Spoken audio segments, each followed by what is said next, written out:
Good afternoon, everyone, and welcome to the Council meeting for the 10th of March 2021. Could I please ask Councillor Ketu to start our meeting? Thank you. Robert? Can you hear me? Yep. Kia ora koutou.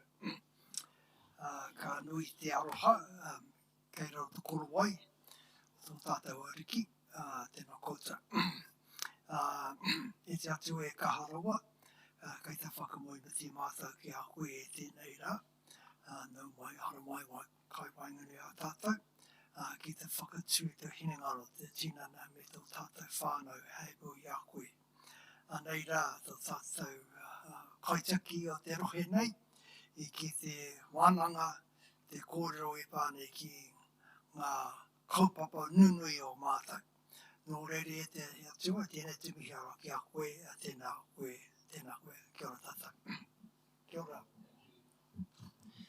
So welcome to councillors, to staff, to the press, to members of the public that are here, and all those that are listening in through live streaming. We have apologies today. Apologies from Councillors Kay Simmons and Tokapua, and also from Community Board Chair David Roach and Deputy Chair Tricia Metcalf. I'll move those apologies be accepted. Seconded by Councillor Jennings. All those in favour? Against? Carried. Thank you. Public participation? No public participation. Thank you. Before I ask for declarations of interest, could I ask the Chief Executive has announcements to make regarding the agenda? Thank you, Your Worship.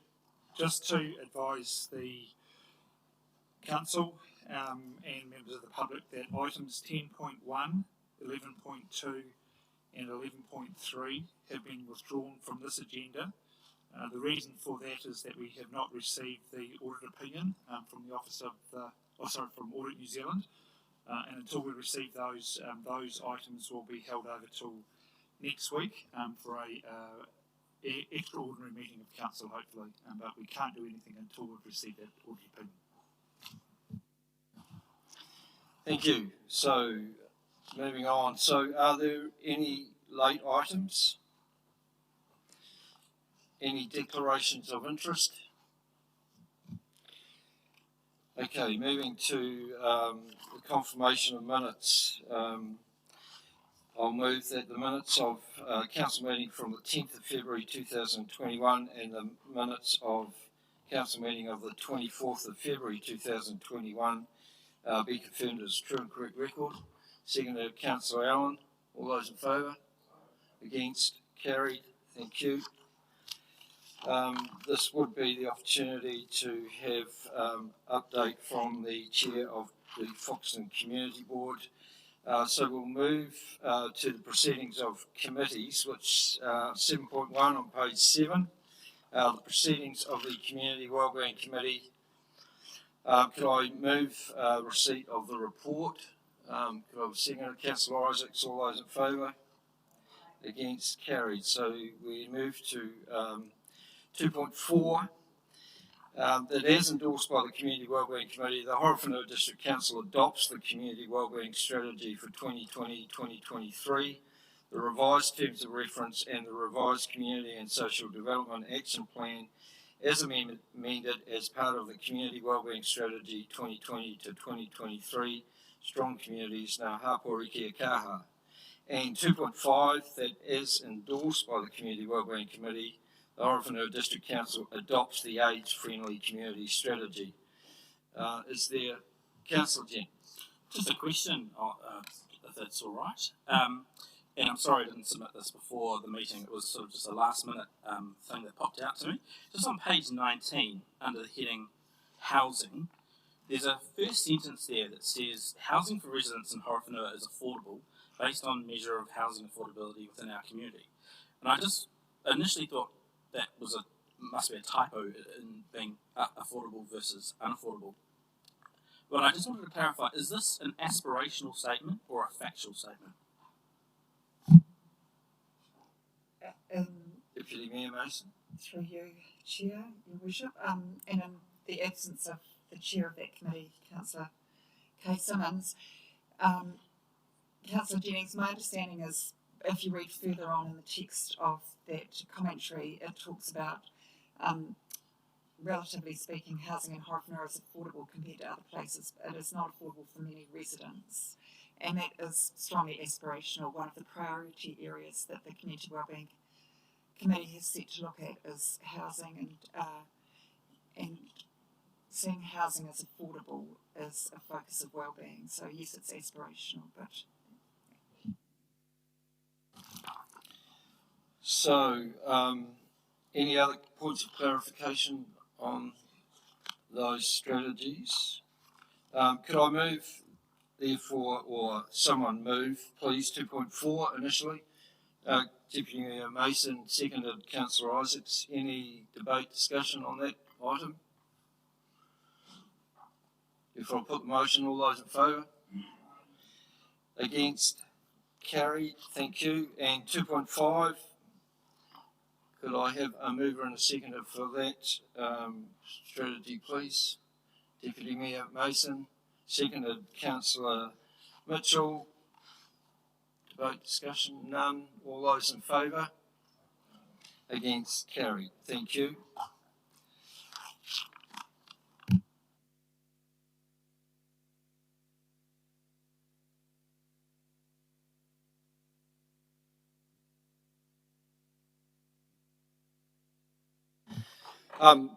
Following the endorsement of those strategies, I think it is proper and appropriate to acknowledge the work of the Community Wellbeing Committee. It has been going through some restructuring over the last 6 months and refocusing on its what it is, priorities, and I think these revised terms of reference and the action plans will come to some good fruition and some action plans in the near future. There's certainly a renewed focus around the table, and the last meeting that was held recently was a very good endorsement of the work of the Community Wellbeing Committee. So thank you to staff, especially too, that have been involved in that. Catherine, thank you, and others that have contributed to that. Moving to the proceedings of the Foxton Community Board from the 22nd of February. Can I move that the report be received? Seconded Councillor Brannigan. All those in favour? Against? Carried. So there is a recommendation from the Foxton Community Board, 2.3, that as recommended by the Foxton Community Board, the Horowhenua District Council grants the request from the Foxton Surf and Life's Foxton Beach Surf and Life. It is the Foxton. It is just Foxton. Foxton Surf and Lifesaving Club for additional funds of up to $130,000 from the Foxton Beach freeholding account for beautification works. Moved Councillor Allen, seconded Councillor Brannigan. Any discussion or debate? Deputy Mayor Mason. just if we could have an outline of what the beautification works might include for that building. Through you, Your Worship, received information from Adam Redditch, who is I think he's the chair of the Foxton Surf Lifesaving Club Incorporated, who presented at the last meeting of the FAR Committee. The indications are that they have received quotes for jib stopping, internal paint, plumbing, suspended ceiling, vinyl wet areas and building works to the value at the moment of $116,000. Councillor Mitchell. Yeah, I would take issue with the word beautification. To me, it's maintenance. It's not pretty stuff. It's they're relining the walls and the ceiling and painting a building is actually looking after it. So I would like to see the word beautification changed to something more suitable, please. And I would think that maintenance would possibly cover it. So with the leave of the meeting, I just wonder if we could change the word from beautification to internal maintenance works.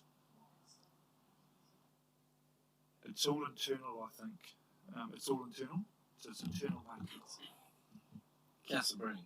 Yeah, I think it's sort of an upgrade might be the better term because the policy talks about not used for maintenance. So I think it's more of an internal upgrade. Yeah.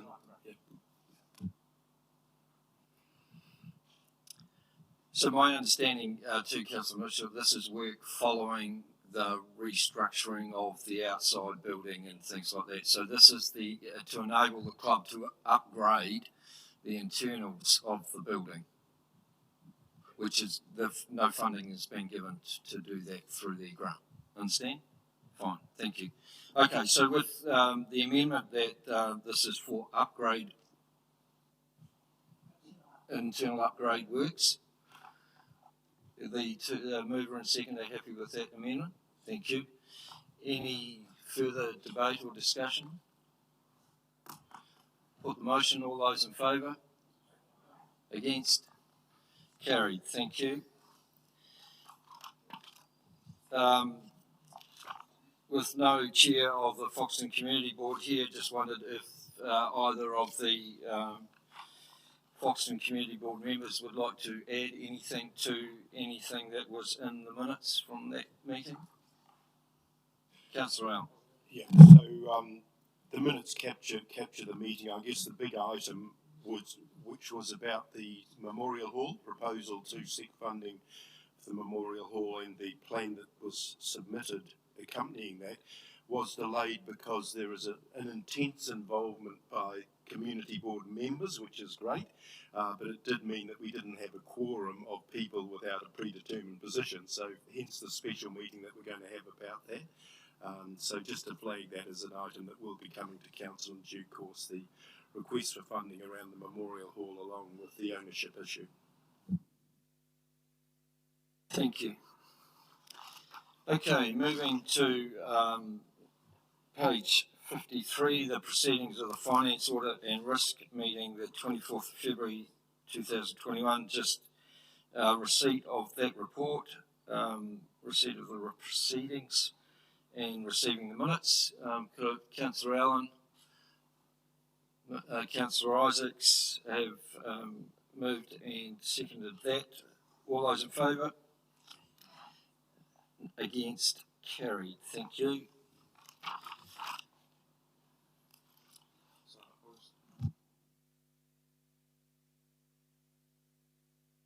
What's the photo committee?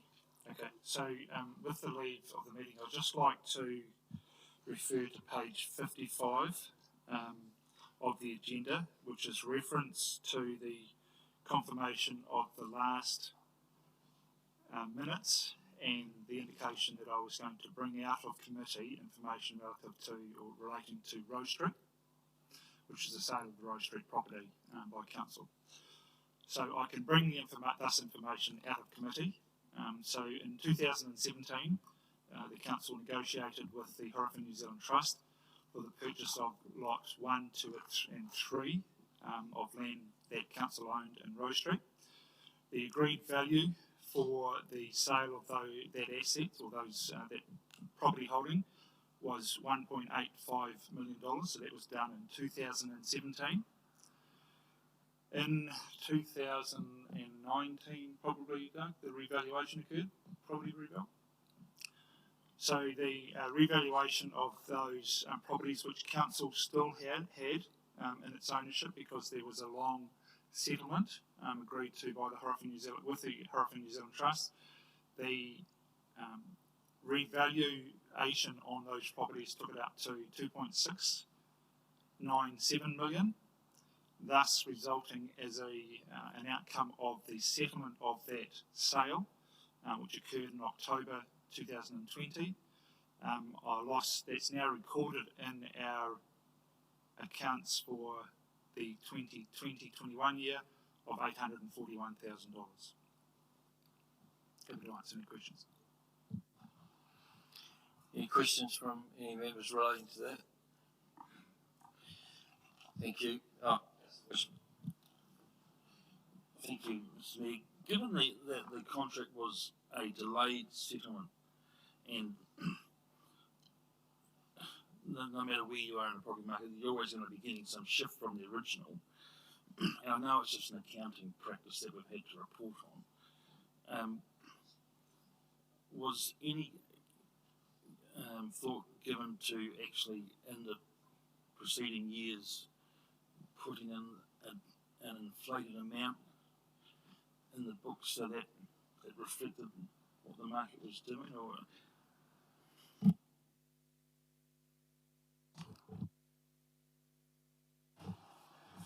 Councillor Bishop, we didn't value it. Well, we got all the commercial properties valued this last year. We didn't value it for last year, so because it already had a contract for sale on it. So this was the original valuation, back in 2017 or 18 or whatever it was that it relates to.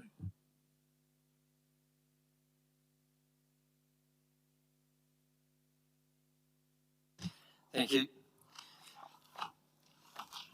Okay, moving to page 59 of our agenda, just the reports, mayoral report. I'll move that report be received.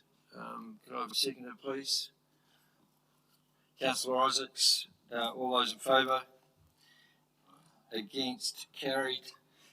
Just one event I would like to highlight, and that was the Riverloop blessing and the Manawatu River Festival held at the end of the month, the 27th of February. A pretty significant day in Foxton's history, let alone the district's history, but extremely proud to represent the district on a day that we shone very brightly, actually, and to see stage one of that project completed on time and looking as good as it was is a real credit to the many that have been part of that project, and just like to acknowledge Brent and a lot of the team that were part of that, the comms team and all those that were have been part of that project. It certainly has reflected extremely well on the district. Councillor Kedu. Just a comment that when talking to whānau, I don't think there were any ministers there. Is that correct at the opening? And I just wondered why. Because it was so government funded event. Why some of the ministers didn't actually come to the opening of the river. Well, they were. Who do you want to answer that, Brent? Through your worship, ministers were invited, and it was a scheduling issue, and were unavailable to attend.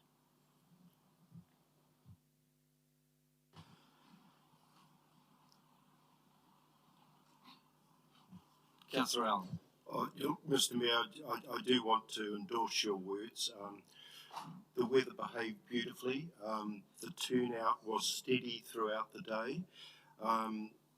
Robin Hapi, Chair of SORT, made a very clear statement in his address that this is very much the beginning of a journey, that this is about beautification of one very small part of a loop, the vision of which is to reopen and restore the flow. That's actually the big picture issue, and that's where the aspiration still strongly lies. I know that SORT is one of a number of groups that will not let that bone go. That bone will continue to be troubled until it's until the issue is resolved.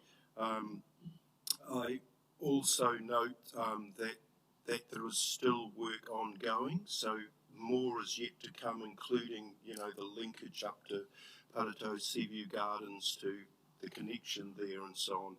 So some really good stuff yet to happen, the enhancement of that park area, including the nature playground and so on.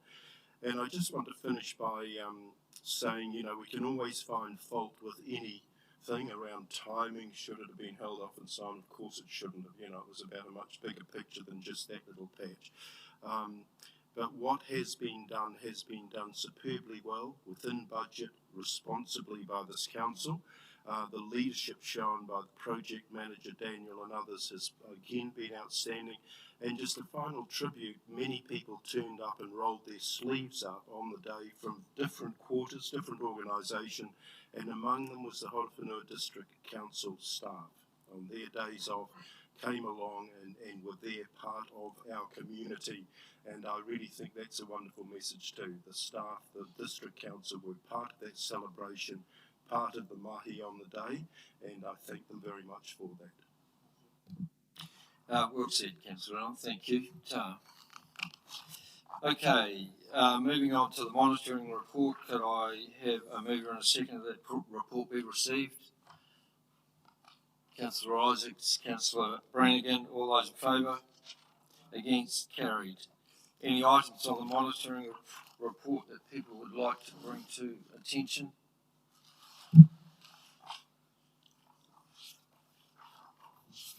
There being none, we'll move to the Chief Executive's report on page 67. I'll move that the report be received. Could I have a seconder, please? Councillor Bishop, all those in favour? Against? Carried. Chief Executive, to you. Thank you, Your Worship. Look, I just wanted to highlight three notes that I've made in relation to pieces of work that are being undertaken at the moment around our rohi and also at a national level. The first one is around the Opeki Tokomaru boundary alteration request. That is really for council and members of the public's information that we're going through a process right at the moment. Nothing there in terms of any decision making or anything like that, it's just for information. The second one around the local electoral Maori wards and Maori constituencies amendment bill, same thing, just highlighting a process that's being worked through at the moment at a national level. The third one around council mark program, again that's to inform and to let the community know that we've just finished a council mark assessment undertaken through local government, or through EQUIP under the auspices of Local Government New Zealand, and we'll get an outcome of that in probably 2 or 3 months' time. The fourth one, which is probably more relevant for this council, is just a note around some information that we've received recently around transport funding. And again, it's really for information purposes. There's nothing specifically that I can indicate that relates to the Horowhenua District Council, but just be cognizant of some of the wording that's starting to come through around available funding between now and the 30th of June this year for any new projects, and the answer is there is no money for any new projects. And secondly, how the activity classes are filling up for the next 3-year tranche of the National Land Transport Program. And we just need to take a watching brief, I think, in terms of what's happening. And we will probably not know specific outcomes or impacts that may have on our organisation, on the Horowhenua District Council, until at least the 3rd quarter of this year. So it's actually after the LTP is adopted. The exercise that they're going through at the moment is receiving the draft regional land transport plans, and we've got one in our area with the Horizons. So those have not been adopted yet by the regional council, so they have to adopt those first. Then Waka Kotahi will receive those, and they will be assessing the budget that's available to the budget that's been sought by the out of the regional land transport plans, and then they'll obviously do a calibration between the budget that's available and what's actually being requested, and there will be some modification as a result of that. So I think it's so there's 2 areas that I probably highlight as an area of concern. One is around some wording that they have put in there around local road maintenance and highway maintenance, and that will have a direct impact on us if there is some significant funding shortfalls in that total pool of funding that NZTA or Rocket Kotahi have. So again, that's for information purposes. The last one is around the notification of the Kiwi Rail Holdings Limited notice of requirement for a regional freight hub. Whilst this particular project is not in our district, it's actually in the Palmerston North or slightly north of Palmerston North, between Palmerston North and Bunnythorpe. It has an impact on us in terms of the transport strategy that we have in place around the Horowhenua Integrated Transport Strategy, but also the link to the Wellington Regional Growth Framework and the Horizons spatial planning work that's been done, and we'll be considering putting a submission to that, and we'll be sharing the content of that submission with Council before it's actually submitted. Happy to answer any questions. Councillor Browning. Thank you. Just questions around David, the fire rate, funding for the fire rate. Does that affect it in any way, potentially out of this, or is that locked in? We don't know. We know that the fire rate is set till the 30th of June, so that's been at 62, I think, 62%. But that, I think, look, I'm making an assumption here. The fire rate may not be adjusted, but the amount of money that's available to contribute to our roading program may be where the question will come. So it's the total dollars that's available, and the fire rate may not be affected. It may be, but the signals there that there will be some discussion that will be required in the third quarter of this year.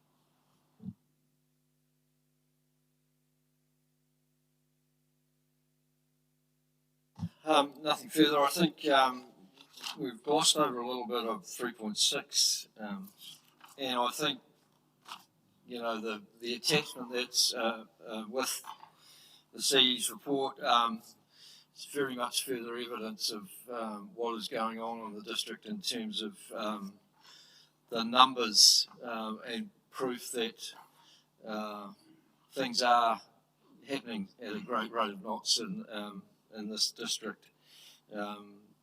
Building consents, house sales, new lots, you know, the whole gamut across the economic landscape of the district is looking in pretty good shape. And as it says there, we're slowly recovering, but compared to the rest of the country, we're recovering quicker than they are, so which is good news. Okay, so moving on to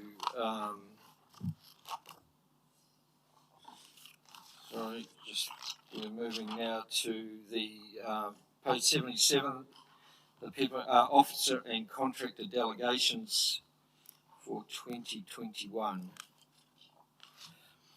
Okay, could I have a mover and a seconder that this report be received? Councillor Mitchell, Councillor Allen, all those in favour? Against? Carried. So we have a recommendation in front of us that the Horowhenua District Council adopts the delegations register as attached, attachment A, effective from the 11th of March 2021. Any discussion? Councillor Jennings. Just a clarification, if possible. So, under the purpose in the paper, it talks about the changes in Part D. Obviously, there hasn't been any changes to Part B or C. And so, the recommendation under 3.3 is essentially that we're adopting the whole register as a full document. And I just wanted to clarify, by doing so, are we saying that we're doing the annual review that is required by the policy, or is there some further work to come? Because there's some stuff that's obviously working along in the background in terms of reviewing some delegations.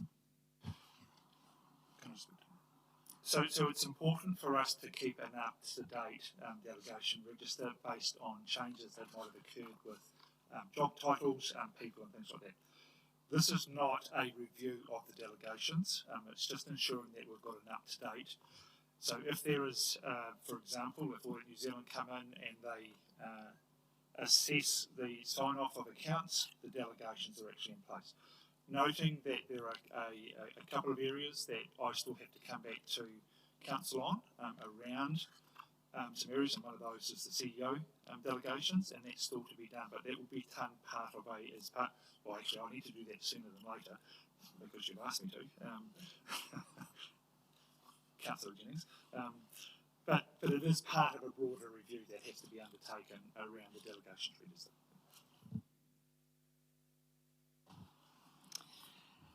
So, the motion is that the Horowhenua District Council adopts the delegation register as that. Could I have a mover and seconder for that, please? So, Councillor Brannigan, seconded Councillor Mitchell. Any debate? Put the motion. All those in favour? Against? Carried. Thank you.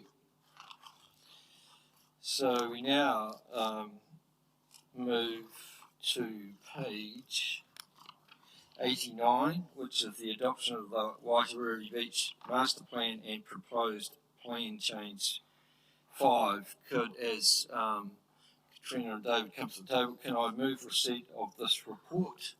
Councillor Isaacs, Councillor Allen, all those in favour? Against? Carried. Thank you, Katrina. Welcome.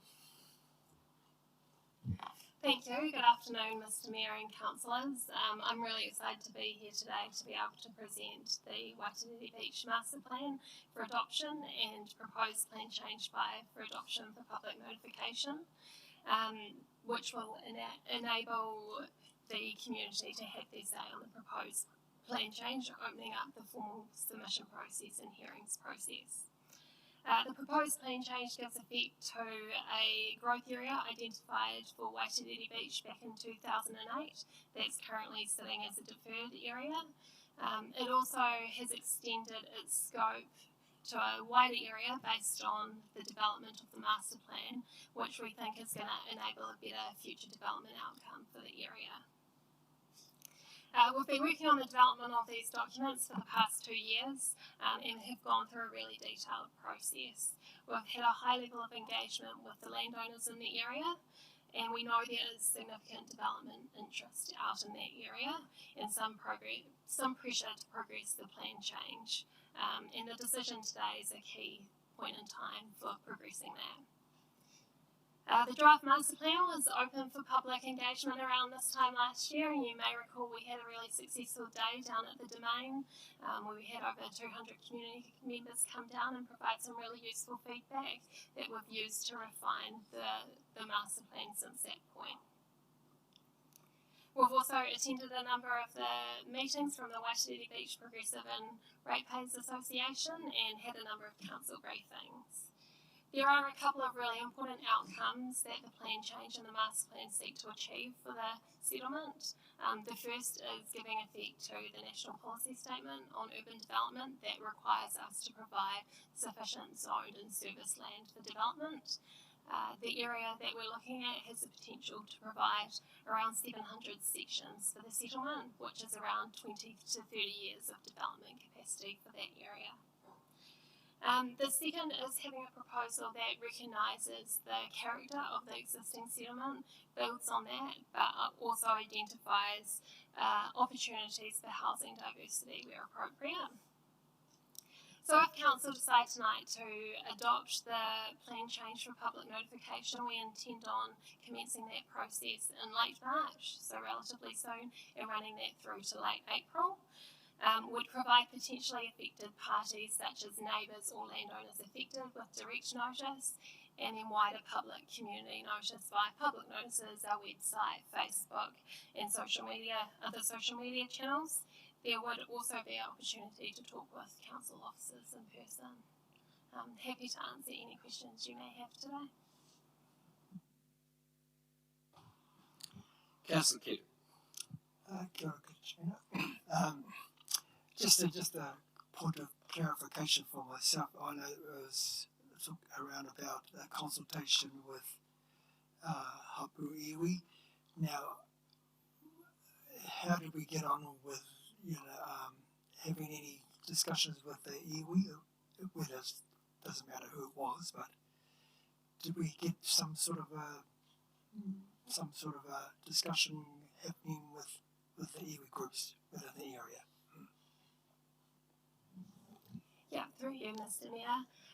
Yes, we have had a number of discussions with Ngāti Huia, who are the hapu group involved with that area. So we've had discussions with them throughout the development of the master plan and plan change process. We have also provided the opportunity to other iwi groups with an interest in that area, but have had more limited discussions with those groups.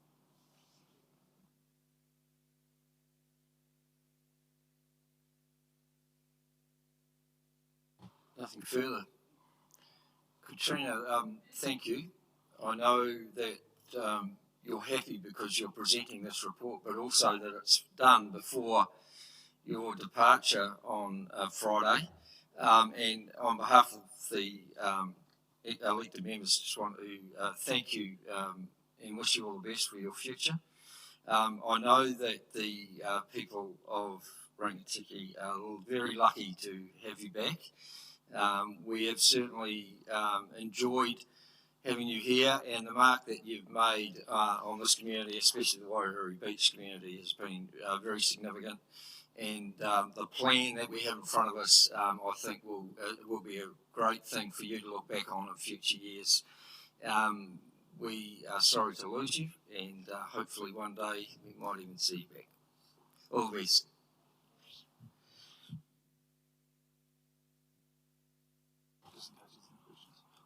No, it wasn't on yet. Yeah. Okay, so we have 3.3 first, that the Horowhenua District Council adopts the Waikiki Beach Master Plan. Could I have a mover and a seconder for that, please? Councillor Mason, Deputy Mayor Mason, and seconded by Councillor Allen. Any debate or discussion? All those in favour? Against? Carried. Thank you. And now 3.4, that the Horowhenua District Council adopts proposed plan change 5, Wairariri Beach Growth Area and the associated Section 32 evaluation report for the purpose of public notification in accordance with Clause 5 of the first schedule of the Resource Management Act 1991. 3.5, that if necessary, the Group Manager, Customer and Strategy, in consultation with the Chair of the Hearings Committee, be authorised, prior to public notification, to correct any minor errors or omissions in the text and maps of proposed plan change 5 and the associated Section 32 evaluation report. 3.6, that if necessary, the Group Manager, Customer and Strategy is authorised to correct minor errors prior to the Wairariri Beach Master Plan being published. And 3.7, that officers be authorised to proceed with public notification of proposed plan change 5, Wairariri Beach Growth Area, in accordance with the statutory requirements set out in the first schedule of the Resource Management Act 1991.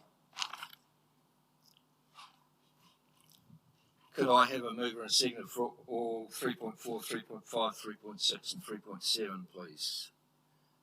Councillor Mitchell and seconded Councillor Brannigan. Any debate or discussion? Put the motion. All those in favour? Against? Carried. Thank you very much.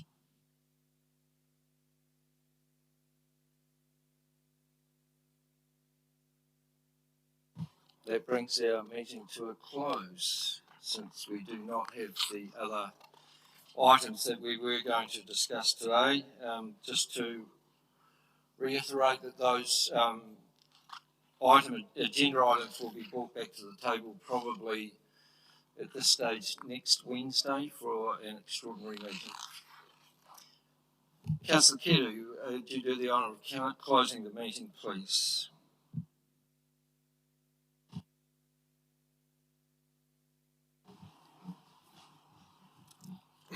Kia ora tātou anō. Kei te mihi atu ki a koe, Katrina, wha mō tō haerenga e hoki atu ki tō te whenua, Rangitikei, hoi anō tēnā koutou. I kaitiaki o te rohe nei, tēnā koutou. I te atua, e ka harawa, anei rā tō tātou inoi kia whakamutunga o te pōnei, nau mai hara mai ka wainganui o tātou, ki te whakanui tō tātou rā, i te